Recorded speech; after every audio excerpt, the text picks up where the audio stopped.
When this baby hits 88 miles per hour, you're gonna see some serious Back to the Future. Arguably the perfect movie. Yeah, I believe so. The perfect movie. Re-released. Perfect 48. entertaining this movie. This is why I say you need to lower the volume on your mic because you got loud. Sorry, I got closer too. No, you just got to learn It was to. emotions. It was his emotions. I know, but I think it's your volume, your mic volume. But yes, the perfect movie, re-released after for its 40th anniversary in theaters. 40. I saw it in IMAX. Movie that came out in 1985. Look, I will say, 1985 had banger movies. Name them. This is Rocky IV, Ooh. Back to the Future. Hold on, wait. Oh, He said Rocky 4. So I'm done. I'm right. I'm good. I agree now. that's it. You don't need to say anything else. That's it. Rocky Four. Yeah, Rocky IV. Like 1985 had those the perfect, like the great movies released that year, right? That are hitting their 40th anniversary. Like you're getting again the re-release of Rocky IV. You got the IMAX release of Back to the Future in theaters.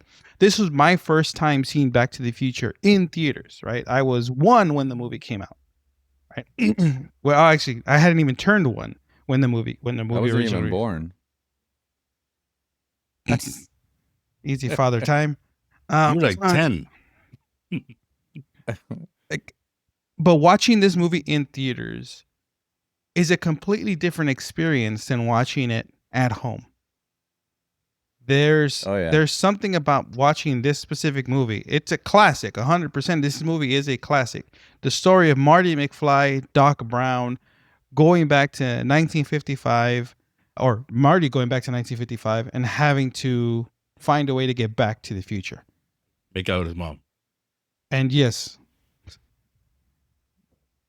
trying not to bang his mom. Yeah. I know mom was not He hot. doesn't. Well, she's hot. What's going on? You're But this Michael J. Fox, That Leah Thompson boy. Michael J. Fox, Christopher Lloyd, Crispin Glover, Leah Thompson. For the Fallout? This movie will forever be, again, in my opinion, the perfect movie. It has everything. It's comedy. There's action. There's great story, great visuals. Even though this movie was 1985, I don't mind that the visuals. I don't see an issue with the visuals in the movie. There's a lot of practicals that that's why I said just it works. It's a lot of practical effects.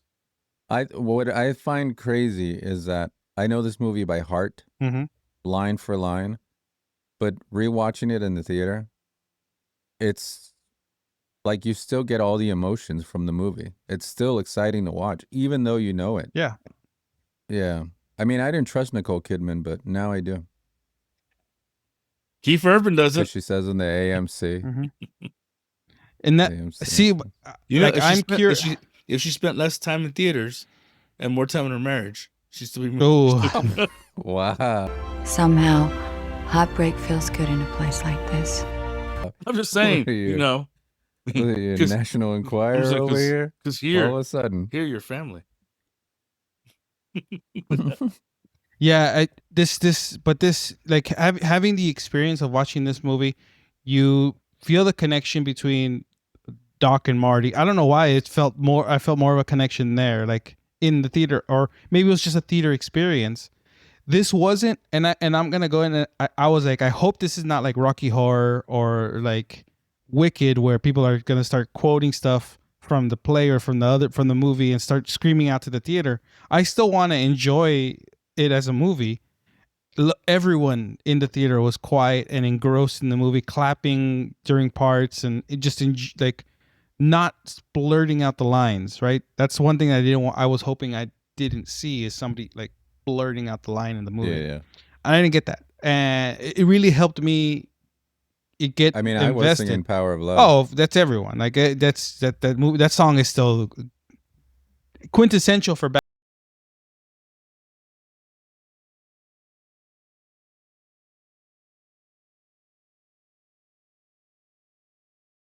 Johnny B. Goodman myself. I think what instantly when I hear back like Power of Love, I think Back to the Future, and I hear Back in Time, I think Back to the Future, right? I think Eric Clapton.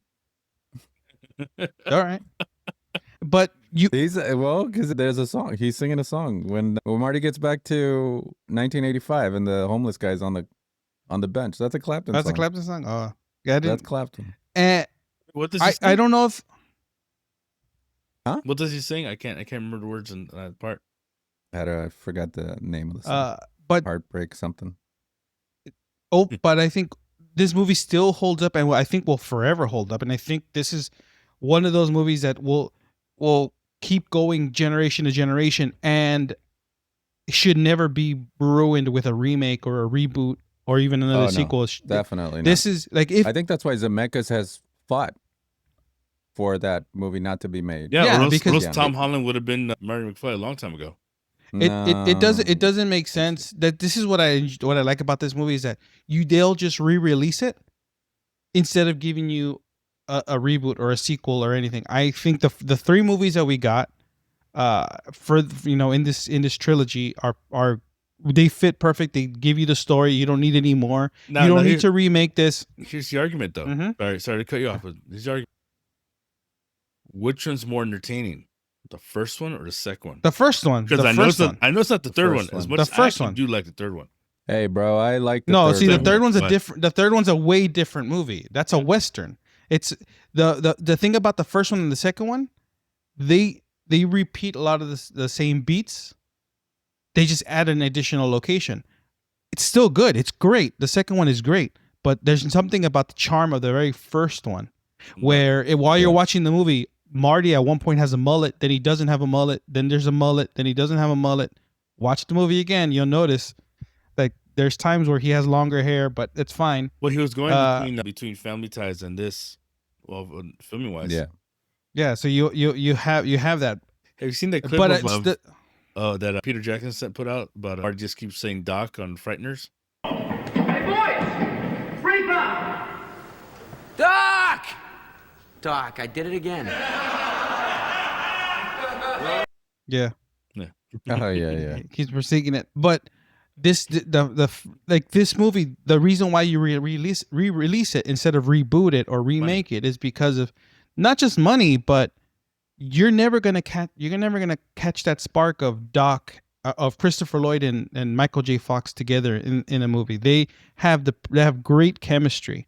Crispin Glover, the whole cast, they have great chemistry together. I don't think you would catch that again in a reboot, in a remake. There's no way you would catch this was lightning in a bottle. From the story, from the directing, from the acting, this is those movies that one of those movies that's perfect. You don't need to redo it. You don't need to do anything.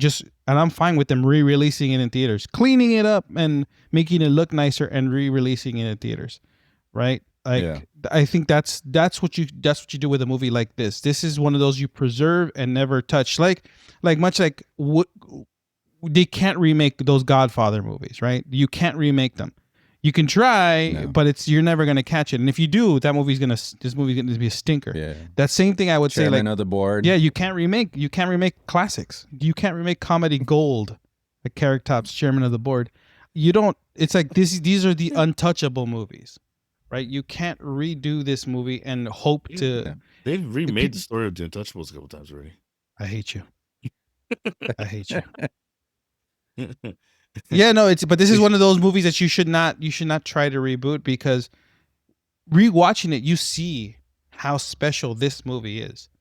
Yeah. Right? This movie was an interesting idea of, hey, we have this kid that gets sent back to 1955, and he has to find a way to get back to 1985, but also save his existence. Right, preserve his existence, because it's that what is it what they call that butterfly effect. You make one change in the past, changes your future. Doc kind of explains that a little bit. And that's another thing about this movie. There's a lot of scientific stuff that gets explained, and it's not like dumb or boring or anything. The way that Christopher Lloyd played it, I think was great. The way he played Doc Brown. I mean, Yeah. Doc Brown's coolest motherfucker in the world. Think about it. It's so cool. I was just thinking too that it's so cool because the movie does revolve around Marty, but it doesn't feel like he's the standout. It feels like every time somebody goes up on screen, they are actually like everybody's the same. Like everybody just stands out. Yeah. There's not just one person. Lorraine- Biff, It's like every even character. Biff, Yeah. this character, Even Biff. as Yeah. as You much get of invested a in everybody's storyline. as much of a character Biff was, barely kind of there. He was kind of an asshole when he was younger. Mm. In the second one, because they realized, And oh older. my god, even everybody likes Biff in this character. Even he's a dick. So in the second one, you give him a bigger role. You And he make him still the rocks. villain. Yeah, You make still rocks. you make him the big villain, the bigger Yeah, villain in the big first one. bad, yeah. 'Cause- yeah. He's the heavy in the movie. That's why. God damn it. Everyone gets a chance. Like Crispin Glover gets his, like people are laughing in the theater, when Crispin Glover's on screen. The thing that I caught watching it in such a big screen is I never realized or never noticed the facial expression Doc Brown makes a lot in the movie. Like he makes a lot of different expressions in the background when like Marty's talking with Yeah, Lorraine yeah. To or his mom. to his mom, and she's in like all the you don't notice it because you're paying more attention to the conversation they're having, but then you have that. Then I like a lot of that stuff. What I liked is they laid the groundwork in the first one. A lot of that stuff comes back around in the second and the third one. Like rewatching those, you see a lot of that come back, but the first one is still still better, like the best of the three. You know, the other thing I noticed that I hadn't noticed before was that Marty actually lives in the hood because that high school is all tagged up He's lived in and by Latino gangs. Mhm. Well, I mean, if you notice, the Lion Estates is tagged up with SFV, San Fernando Valley. So Hill Valley is in the San Fernando Valley. I mean, technically, so is Universal City, but okay. No, but in the movie, Hill Okay. Valley is in the San Fernando Valley. But there's not a lot of like Latin people in the movie. Yeah, But what's up with that? it's That explains Marty as a gangster. in the love in that the clip. deleted scene.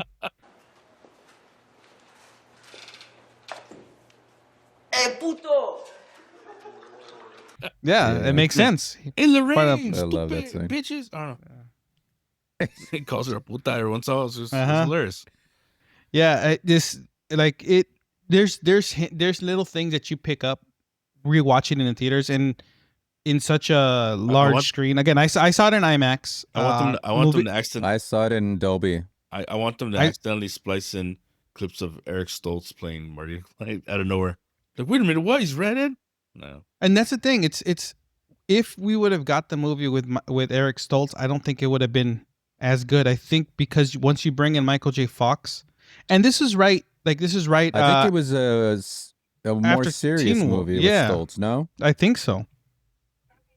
It's because Marty McFly, because that's his name, Michael J. Fox looked 16 till he was like 40. I mean, Mhm. He still looks he 16. was Yeah. in Back to the Future 2. I think he was 29.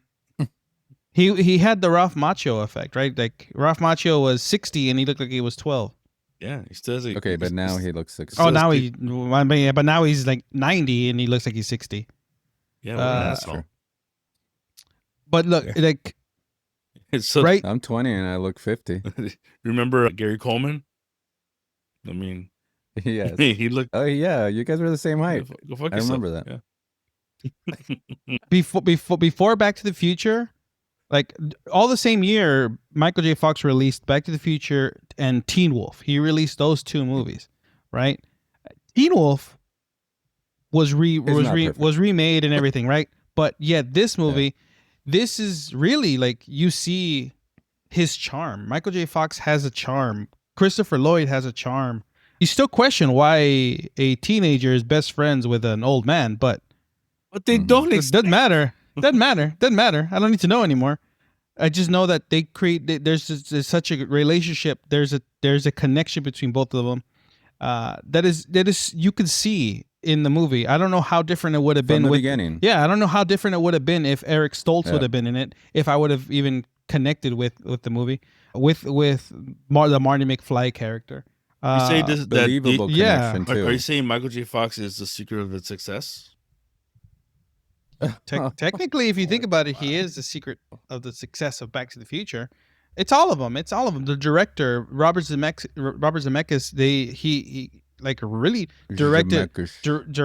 Man, he directed the hell out of this movie because Uncle Buck. what did he direct before?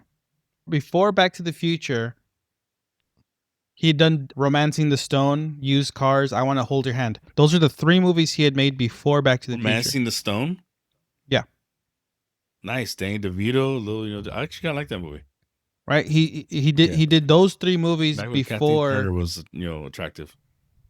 that he did Oh, he did this guy. he did those 3 movies before he did Back to the Future. Then after Back to the Future, I mean, he's had other movies. He made Forrest Gump.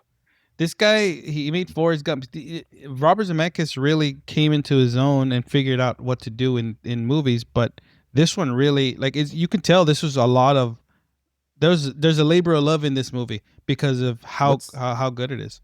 Imagine this movie had Tom Back Hanks to the Future? instead of Michael J. Fox. I mean, then it would make sense why Marty's brother is Dave and his curly hair. But I highly look, if you've seen, I'm sure a lot of people have seen Back to the Future, but this is a great way of introducing another generation, younger generation. In the theater that I went to go see it, people brought their kids. Of course, it was Halloween, not Halloween when I went to go see it. People were bringing their kids. Everyone was like, people were in costume. It was an experience, and I think this is one of those movies that I think kids of all ages can enjoy because there's nothing super bad in this movie other than a couple bad words.